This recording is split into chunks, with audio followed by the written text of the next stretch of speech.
കെൽസയുടെ നിർദ്ദേശപ്രകാരം കണ്ണൂർ വനിതാ ജയിലിൽ ഒരു പ്രോഗ്രാം സംഘടിപ്പിക്കുന്നുണ്ടായിരുന്നു. പ്രോഗ്രാമിൻ്റെ ഭാഗമായി ഞാനും ദീപയും കൂടി പ്രോഗ്രാം സംഘടിപ്പിക്കാൻ കണ്ണൂർ വനിതാ ജയിലിൽ പോയി. പ്രോഗ്രാം സംഘടിപ്പിച്ചതിന് ശേഷം ഞങ്ങൾ തളിപ്പറമ്പിൽ നിന്ന് പ്രോഗ്രാം കഴിഞ്ഞ് വരുന്ന മാമിൻ്റെ കൂടെ ബിന്ദുവിൻ്റെ വീട്ടിലേക്ക് വരികയാണ് ചെയ്തത്.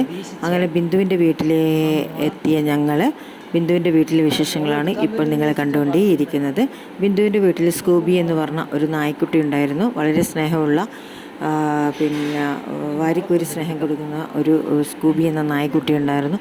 നായ്ക്കുട്ടിയുടെ കൂടെയും പിന്നെ കുറച്ച് സമയം ഭക്ഷണത്തിന് ശേഷം ഞങ്ങളവിടെ ചെലവഴിച്ചതിന് ശേഷം ഞങ്ങളെല്ലാവരും പിന്നെ തിരിച്ച് നാട്ടിലേക്ക് പോവുകയാണ് ചെയ്തത്. നല്ല രീതിയിലുള്ള ഒരു സൽക്കാരമായിരുന്നു ബിന്ദുവിൻ്റെ വീട്ടിലുണ്ടായിരുന്നത്.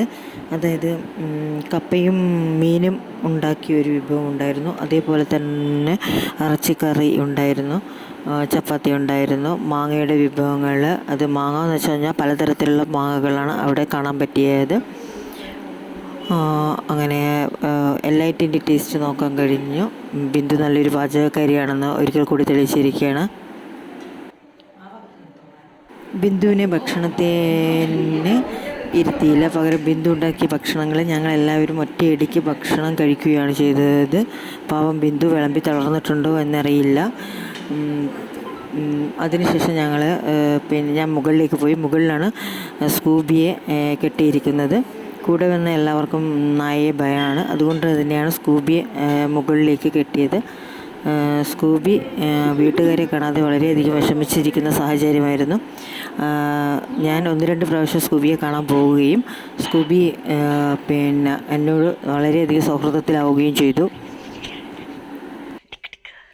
മറ്റുള്ളവരാരും തന്നെ എൻ്റെ കൂടെ വന്നിട്ടില്ല. കാരണം എല്ലാവർക്കും ഇഷ്ടമാണ്, പക്ഷെ എന്തെന്ന് അറിയില്ല, അവർക്ക് ചെറിയൊരു ഭയം. അപ്പോൾ ഞാൻ സ്കൂബിയും പിന്നെ ബിന്ദുവിൻ്റെ മകളും കൂടി ഒരുപാട് സമയം മുകളിൽ ചിലവഴിച്ചു.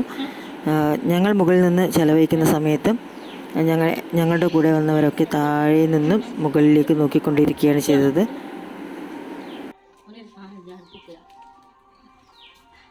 കുറച്ച് സമയമായി സ്കൂബി അതിൻ്റെ മുകളിൽ തന്നെ ഇരിക്കുന്നത് കൊണ്ട് നന്നായിട്ട് വിശന്നിട്ടുണ്ടായിരുന്നു. ബിന്ദുവിൻ്റെ മകൾ സ്കൂബിക്ക് വേണ്ടി പിന്നെ ഡ്രോൾസ് കൊണ്ടുവന്നു. പിന്നീട് സ്കൂബി അവൾ പറഞ്ഞ നിർദ്ദേശത്തിനനുസരിച്ച് പിന്നെ സിറ്റ്, പിന്നെ സ്റ്റാൻഡ്, അതേപോലെ തന്നെ ഹാൻഡ്സ് എന്നൊക്കെ കാണിച്ചു തരുമ്പോൾ അതിനനുസരിച്ച് ട്രോൾസ് കൊടുത്തു. അങ്ങനെ ഒരു ചെറിയൊരു പരിശീലനം ബിന്ദുവിൻ്റെ മകൾ അവിടെ കാഴ്ചവെക്കുന്നുണ്ടായിരുന്നു. അങ്ങനെ ഇവിടെ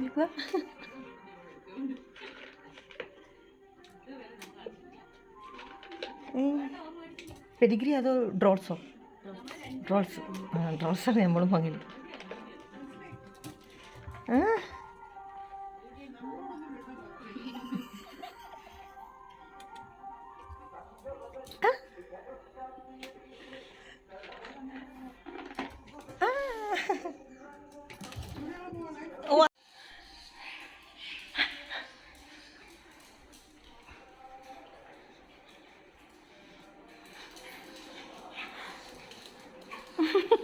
ഇതെന്ത്